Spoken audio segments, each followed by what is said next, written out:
attention to the people in the street, crying out for accountability. Make a joke of what we believe, say we don't matter 'cause you. Hey all you T4AT readers and viewers. Well, this is our first constitutional conversation, I guess you could call it. This entire year, Victor, Taylor, Matt, and I are going to be going through the Constitution section by section and discussing it with you and going over some of the aspects of it that helped form our government and just these little specific details that will teach us a lot about what we should be looking for today in our government. So today I'm just going to go over the preamble, and you may be saying, that's a really small part of the Constitution. It is, but it's a very important part because it's just chock full of so many important things. So if you don't have a Constitution, like a little pocket Constitution like I have here, either get one, you can get them free from heritage.org, or you can look on our webpage because we have the entire Constitution posted on the webpage. The link will be below the video. So let's just read through the preamble first real quick. It says, "We the people of the United States, in order to form a more perfect union, establish justice, ensure domestic tranquility, provide for the common defense, promote the general welfare, and secure the blessings of liberty to ourselves and our posterity, do ordain and establish this Constitution for the United States of America." There's a lot of little phrases and a lot of little words on why they're doing this Constitution in there. Let's just start with that first little phrase, we the people. Why do they say we the people? Well, all other forms of government before this had been set up around a class, like a nobility or a monarchy, a monarchical family. This government was by the people. And in fact, the Constitution had to go around to all the states, and all the states had to ratify it. So it was really the people were adopting their own laws, even though it was our founders that wrote them. This was by the people, and it was made big to remind everybody that this government's foundation was on the people. It rested on the people. It wasn't in some sort of nobility, and it wasn't in some sort of class. Now, since it does rely on the people are not out of having to keep learned. No, Jefferson wrote that if this government is going to stay on the people, by the people, that they have to be educated. Here's what he said. "Their minds are to be informed by education, what is right and what is wrong, to be encouraged in habits of virtue, deterred from those of vice by the dread of punishment, proportioned indeed, but immeasurable in all cases, to follow truth as the only safeguard, and to eschew error, which bewilders us in one false conscience after another in endless succession." Jefferson wrote that in order for us to be a virtuous and a strong and a true nation, that we had to educate ourselves in those principles that made us true, that made us virtuous. So we couldn't just say, oh, we're by the people and the people do nothing. No, we have to educate ourselves. That's why we're studying the Constitution. So, we the people, founded on the people. Next section. What does next section read? "In order to form a more perfect union." A more perfect union. Okay, why more perfect? Well, you can never have perfection on earth. You're always striving to make something more perfect. But saying more perfect right then means that in previous times it hadn't been as perfect.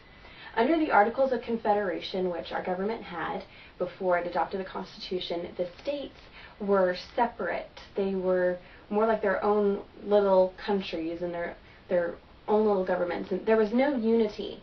In fact, in Valley Forge, our poor soldiers were barely clothed. They were starving. They were freezing to death, and a lot of that was because Congress didn't have the power to tax during the Revolutionary War. The states had to send the money almost basically voluntarily, so that wasn't working. They weren't unified. So when it came time to write the Constitution, they're like, we've got to be unified because, one, if we're unified, we'll be better protected. We'll be able to make better laws, and we'll have it altogether just better government.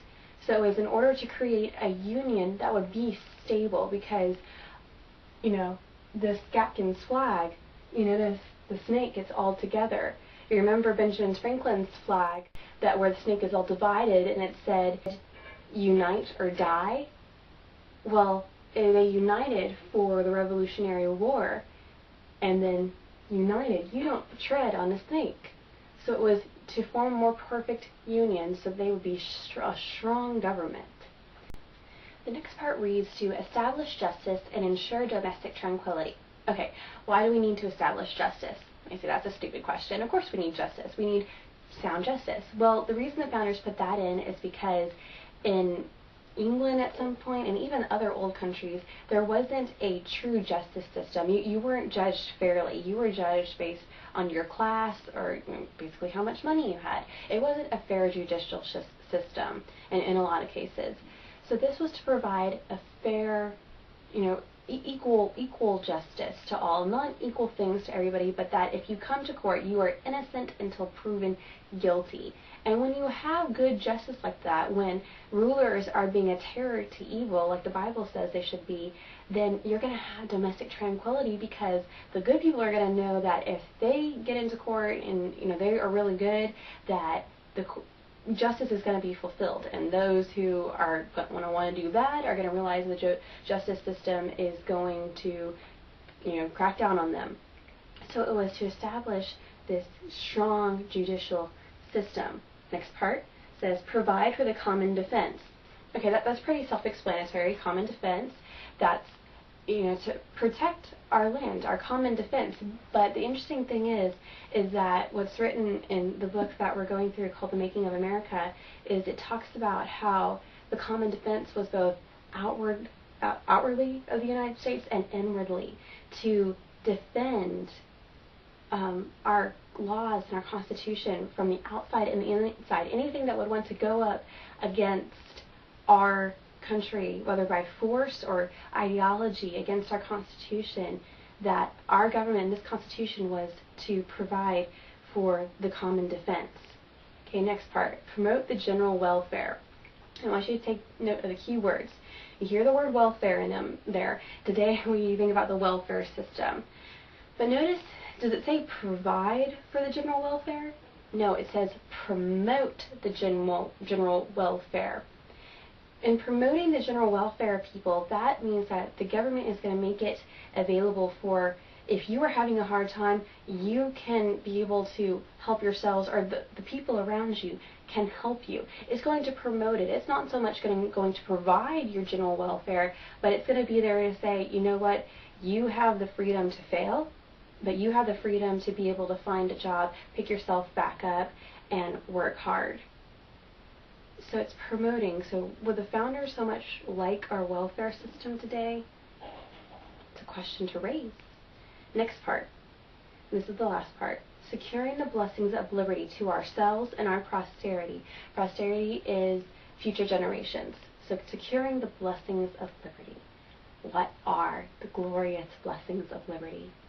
We have our life, our liberty, and our pursuit of happiness, and our Bill of Rights. We have all those rights: freedom of speech, freedom of religion, freedom to petition, freedom of gun ownership, freedom of property rights.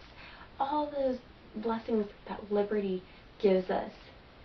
This government and this Constitution is to secure those blessings. Just like it's to promote the general welfare, it isn't supposed to step in and take away those blessings that liberty gives us. It's to secure them and say, no, you have these blessings of liberty. Because without liberty, we are no longer America.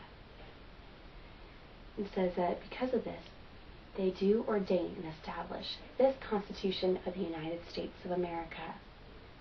So they're doing it for our benefit.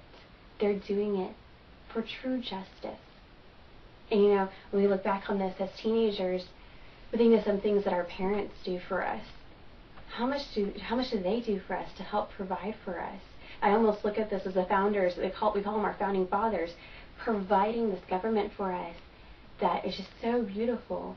But a lot of times, what do we do with gifts our parents give us? We twist them and we abuse them, and we make them be how we want them to be, when they were really good gifts that our parents gave us. So as we go through the rest of this Constitution and learn about it, I want you to remember the blessings of liberty that our founders wrote down for us, and how they wanted to preserve this union and make it strong, and make it, above all, glorify God. I will not give